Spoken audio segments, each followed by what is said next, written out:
Bien, vamos a otra cosa. Volvemos a la arena política con el llamado que ha hecho el gobierno a la oposición a dejar de lado las excusas tras la renuncia de Giorgio Jackson y avanzar en las reformas pendientes, las mismas que fueron catalogadas de malas y refundacionales por parte de la UDI. Todo esto a pocos días de que el Ejecutivo presente detalles sobre el futuro de las pensiones. Vamos a profundizar en cómo queda la relación entre el Ejecutivo y la oposición y también el futuro de estas conversaciones. Nos acompaña para esto el diputado de Convergencia Social, Gonzalo Vinter. ¿Cómo está, diputado? Gracias. Bienvenido. Muy buenos días. ¿Cómo definiría usted el estado actual de las relaciones? Porque, claro, uno ve que sale Giorgio Jackson, uno esperaría que a lo mejor esto relaje un poco la tensión que hemos visto en el último tiempo entre el gobierno y la oposición, pero hemos escuchado declaraciones de vuelta después de esta salida de Giorgio Jackson que siguen siendo súper tensas, ¿no? No sé cuánta esperanza tiene usted de que haya diálogo real. Esperanza tengo por la relevancia del momento que estamos viviendo y la urgencia de la reforma. O sea, estamos a punto de perder nuevamente la posibilidad de tener una reforma de pensiones que es realmente urgente y yo estoy seguro que el tiempo, la historia y la ciudadanía nos lo va a cobrar si es que no somos capaces de hacerlo. Me pasa lo mismo con el pacto fiscal, que algunos lo plantean como si fuera un capricho del gobierno, pero el pacto fiscal que ha propuesto el ministro Marcel, para que la gente lo sepa, ni siquiera tiene alzas de impuestos, eso se plantea de manera posterior, sino que tiene una estrategia de crecimiento y desarrollo. Si Chile no implementa hoy día alguna estrategia de crecimiento y desarrollo, en 5 años más, en 2 o en 10, vamos a tener un problema gravísimo porque nos vamos a quedar abajo, digamos, de cualquier estrategia y por lo tanto vamos a ser un país que va a estar involucionando en su desarrollo. Yo soy escéptico, a pesar de tener esperanza, tengo una esperanza escéptica. ¿Por qué? Por dos razones. La primera es que siempre creí que la UDI en realidad estaba planteando excusas. Yo no puedo creer que la UDI realmente crea que el ministro Jackson se robó los computadores. Sin embargo, la UDI lo afirmó con toda claridad, cayendo claramente en lo que el Código Penal llama calumnia, lo cual es un delito, lo cual nos va a meter en problemas a todos, porque si el ministro Jackson toma las acciones pertinentes, van a tener que desaforar a toda una bancada y va a ser un drama muy indeseable a mi juicio. Pero en segundo lugar, porque cuando uno conversa con la oposición, hay un problema de falta de visión que es muy grave. O sea, para serle muy sincero, Carla, ellos en el fondo tienen miedo de que si se implementa el seguro social que está planteando el presidente Boric, las pensiones van a subir para casi todos los pensionados y van a subir inmediatamente después de aprobada la reforma y en cantidades no menores. Y ellos tienen miedo de que eso les pueda dar un impacto en las municipales porque podría aumentar la popularidad del presidente Boric. Pero si tiene una oposición que en una materia tan delicada como la grave crisis de pensiones que estamos viviendo y la falta de una estrategia de desarrollo, porque la estrategia de desarrollo que teníamos de 1990 a la fecha está agotada, y lo único que le preocupa son cuántos concejales va a sacar, es bien complicado A ver, conversar. pero espérame, diputado, profundicemos en este tema. Usted dice que la UDI, en el fondo, tiene problemas, distancia, cuestionamientos con la reforma de pensiones por un tema electoral. En gran parte sí. Creo que ellos el temor que tienen es que si se implementa el seguro social, que es una fórmula bastante bien pensada, que no es solidaridad propiamente tal, que eso no es cierto, yo creo que es bien importante que se sepa que el seguro social que se está planteando, nadie va a recibir exactamente la misma cantidad de plata que el de al lado. La gente va a recibir una pensión acorde a cuánto cotizó, y, o sea, cuántas veces cotizó, cuántos años cotizó y cuánto dinero cotizó. Lo que pasa es que el seguro te va echando una mano en la medida en que tú tengas lagunas, porque la gente no cotiza toda la vida la misma cantidad de dinero, ni está con trabajo durante toda su vida. Por lo tanto, cerca del 90% de los chilenos y chilenas van a recibir más de lo que pusieron. Entonces, esta idea de que uno pone plata y el sistema se la reparte, no es cierta. ¿Cuál es el problema, yo creo, para la derecha? Bueno, por un lado, yo creo que hay algunas personas en la derecha que simplemente defienden el interés de la AFP, porque todo esto a la AFP no les conviene, porque pierden gran parte del poder que tienen en la sociedad chilena de determinar en qué se invierte y en qué no.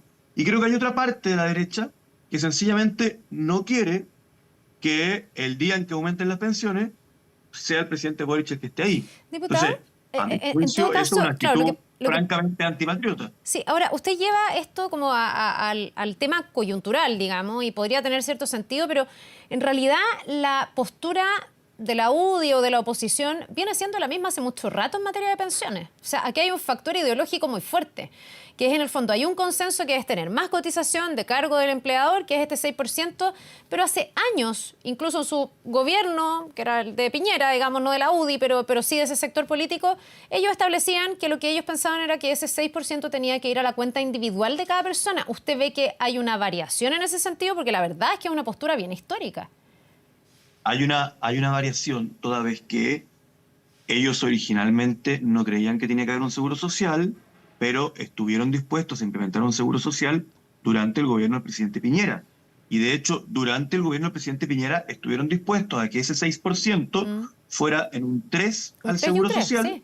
y en un 3 a capitalización individual. Ya, pero en ese momento esto, reconocían que era pero cediendo esto, para encontrar un acuerdo. O sea, históricamente claro, la postura pero de Carla, ellos siempre ha sido esta eso actual.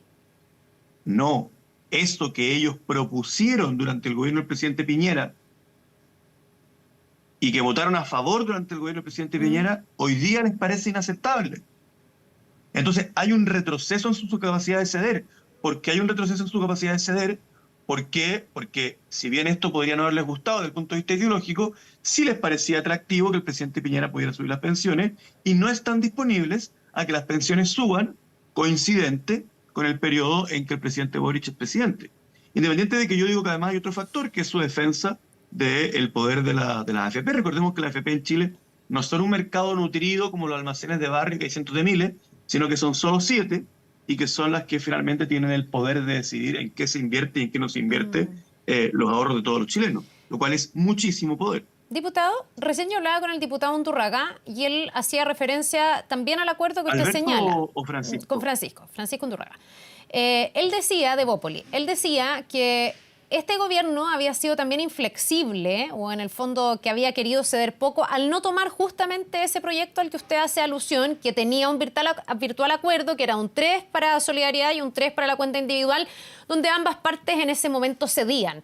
Y esto fue avanzando, llegó al Senado, fue aprobado, pero al final se cayó, vino el estallido social y eso no prosperó. Este gobierno pudo haber tenido la posibilidad de agarrar ese mismo proyecto y seguir la tramitación o mandar uno nuevo. Finalmente mandó uno nuevo, y uno nuevo bastante más radical, con cuentas nacionales, que se ha ido flexibilizando, lo entiendo. Pero ¿no hubo ahí un error de cálculo también del gobierno? Porque ahí había un trecho avanzado ya. Carla, tenemos un problema que es propio de la democracia y que está bien, es que la visión política que ganó la elección presidencial no ganó las elecciones parlamentarias. Sí, pues. Tampoco la visión contraria, porque en el actual escenario del sistema político chileno, uno no sabe bien quién ganó las parlamentarias. A diferencia de otras décadas, en donde era muy claro, ¿no? Porque habían 2, 3 listas, qué sé yo. La postura histórica del mundo al que yo represento, que es el Frente Amplio, es que la capitalización individual sea voluntaria, sea el tercer pilar voluntario, ¿ya? Lo que hoy día sería la ABP. O sea, que del 16%, aunque en realidad mi propuesta ideal no era una cotización de un 16%, podía ser un poco menor si le sumábamos la PGU, yo no creía en nuestros primeros programas en destinar ninguna parte a la capitalización individual. Sí. O sea, primero que nada, no es cierto cuando dicen que todos estamos cediendo si ponemos 3 y 3, porque para mí, personalmente, y quiero ser muy sincero, que el 10 se mantenga en la cuenta de Habitat, que el 10 se mantenga en la cuenta de, qué sé yo, de Cuprum, es también una cesión. Eso no está en nuestros programas originales. Cuando se fundó el Frente Amplio, que fue el 2017, justamente después de la marcha No Más AFP, no estaba, pero en ninguno de nuestros planes, que la capitalización individual siguiera recibiendo ese 10% que recibe. Y ahora, además, el presidente Boric, el que gana las elecciones diciendo no más plata para la AFP, está disponible a poner más plata para la AFP. Y yo no veo ninguna radicalidad en el otro aspecto fundamental de esta reforma, que es la separación de la industria. Porque durante años se nos ha dicho que hay que mantener a los privados en aquello que son buenos, que es invertir el dinero en el mercado financiero, cuando en realidad las AFP no vivían de la inversión de nuestros dineros en el mercado financiero, sino que vivían de una comisión, que no es la del 10%, sino que es una comisión que en promedio de las 7 AFP es un 1,12%, que se trata de la administración de la pensión como derecho social, que es algo para lo cual las AFP no tienen ninguna expertise y lo hacen más caro que ningún otro lugar del mundo, y para lo cual el Estado sí tiene condiciones. Yo entiendo que el Estado, puede haber gente que no quiera que le administre los fondos del mercado financiero, a mí me gustaría, pero no hay ninguna razón para decir que las AFP sean mejores en la administración de la pensión misma. Eso no tiene nada de radical, es algo muy lógico. No hay ningún otro país del mundo en que sea el privado el que administre la pensión. Sí, en muchos países del mundo, el privado administra la inversión de los fondos, pero no el tema de la cartola y todo eso, que es el verdadero negocio de la AFP. Entonces, si uno analiza nuestra posición histórica versus la posición histórica de la UDI, se lo voy a plantear en estos términos.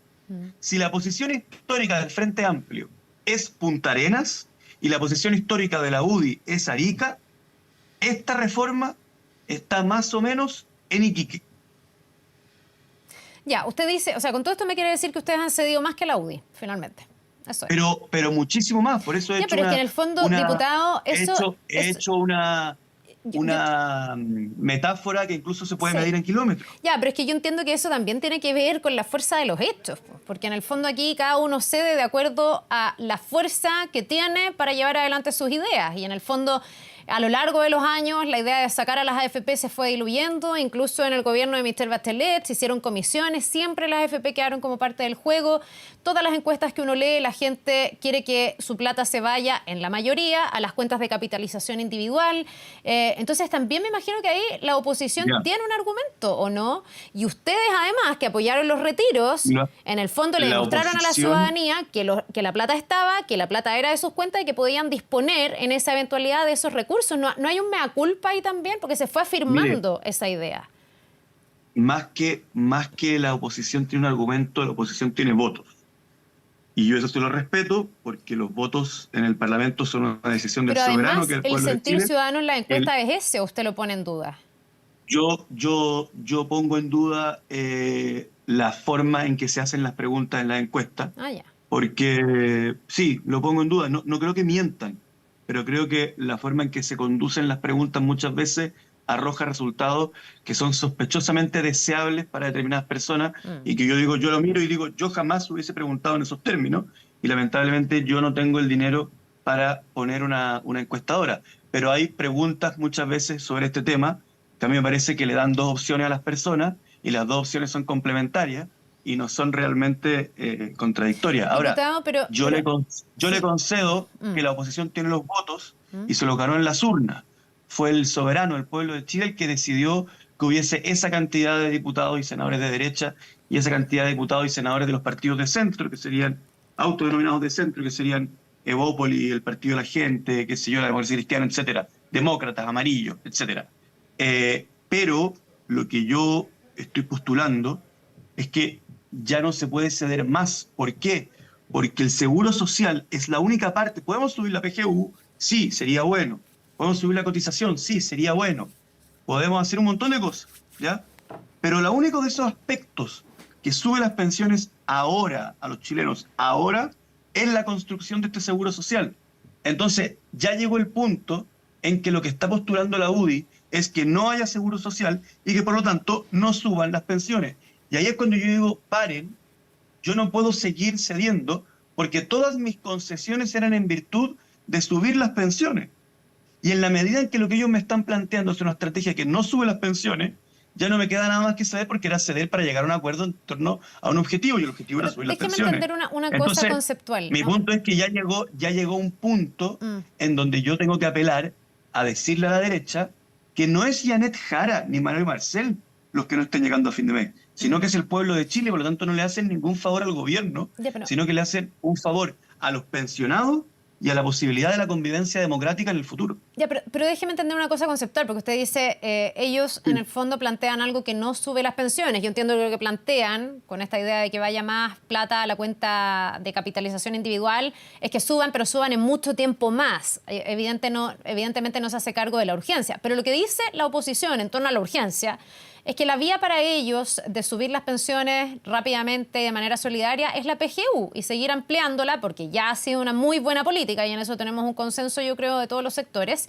Y entonces apuntan a impuestos generales y a través de esa forma hacer solidaridad y no con este aporte adicional de cargo del empleador que cada uno de nosotros tendría este 6%.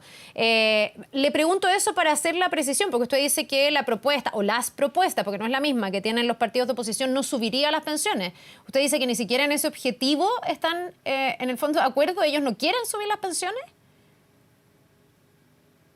Yo no tengo claro, yo creo que en la derecha hay una falta de visión estratégica colosal. Creo que hay muy poca gente que esté viendo el cuadro. Por eso le decía antes que lo más lamentable, lo que a uno más lo espanta, es que a veces conversa con personas de derecha y lo que están pensando es cómo afecta cualquier discusión de impuestos, sobre promover la industria del hidrógeno, sobre reciclaje, sobre cambio climático, en la cantidad de concejales que van a sacar.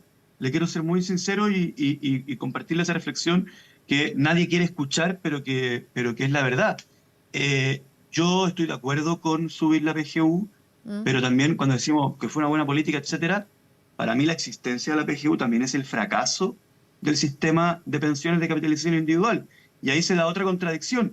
Los chilenos quieren, dicen en la encuesta, con preguntas que a mí me parecen bastante discutibles, que quieren pura capitalización individual, pero en realidad los chilenos pobres y muchos de clase media también, en realidad jubilan a través de la PGU, lo que era el pilar solidario que salió durante el gobierno de la presidenta Bachelet, y los chilenos de clase alta tampoco se jubilan por lo que reciben autofinanciado de la AFP, sino que tienen otros mecanismos como ahorro, hoy en día muy en boga la compra de departamentos, etcétera. Por lo tanto, también ahí hay un fracaso del sistema de capitalización individual, y también yo me he dado cuenta que hay mucha desinformación en esta materia, y hay muchos chilenos y chilenas que piensan que la pensión que les llega es lo que les llega de la AFP, cuando en realidad en los sectores populares casi todo lo que les llega de pensión es PGU.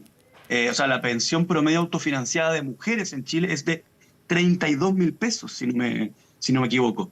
Entonces, yo efectivamente creo que la sensación que ellos tienen es que o sea, no le ven un sentido al seguro social principalmente por un tema de coyuntura, un tema electoral, un tema de no dar su brazo a torcer al gobierno, porque si no, no me explico que estaban dispuestos a hacerlo durante el gobierno del presidente Piñera y no ahora, y estaban dispuestos a hacerlo durante el gobierno del presidente Piñera en proporciones que hoy día el gobierno del presidente Boric sí les concedería. ¿Llegaría al 3 y 3? A mí me parecería lamentable, porque eso no está sobre la mesa hasta donde entendemos. Pero para mí lo más lamentable es no llegar a un acuerdo. Ya, o sea, ¿usted cree, y para finalizar, que el gobierno podría flexibilizar hasta un 3% de capitalización individual y un 3% de solidaridad? Porque ahí quedarían en la misma propuesta que la oposición ya miraba con buenos ojos. Yo no voy a negociar en vivo, pero... ¿Pero cree que hay espacio para seguir flexibilizando? Porque en un momento me dijo que habían llegado al término de flexibilidad. Yo creo que esa propuesta sería mala. ¿Ya? Yo creo que esa propuesta sería mala. Mala para la mayoría de los chilenos, excepto para 7 personas, ¿cierto? Usted entenderá a cuáles 7 me refiero. Sí, ya. A los 7 dueños de la AFP. Pero sí le quiero transmitir que yo estoy extremadamente dispuesto a conversar, dialogar y a ceder. Ya, pues, vamos a ver hasta dónde se flexibilizan y ceden las posturas, porque ahí sí que estamos de acuerdo todos. Yo creo que lo peor sería que no haya acuerdo, porque esto era algo muy urgente hace muchos años y hoy día más urgente que nunca. Entonces, bueno, vamos a ver si es que el mundo político logra dar esa respuesta. Gracias, diputado Winter. Que le vaya bien, que tenga un buen día. Chao. Nos vemos.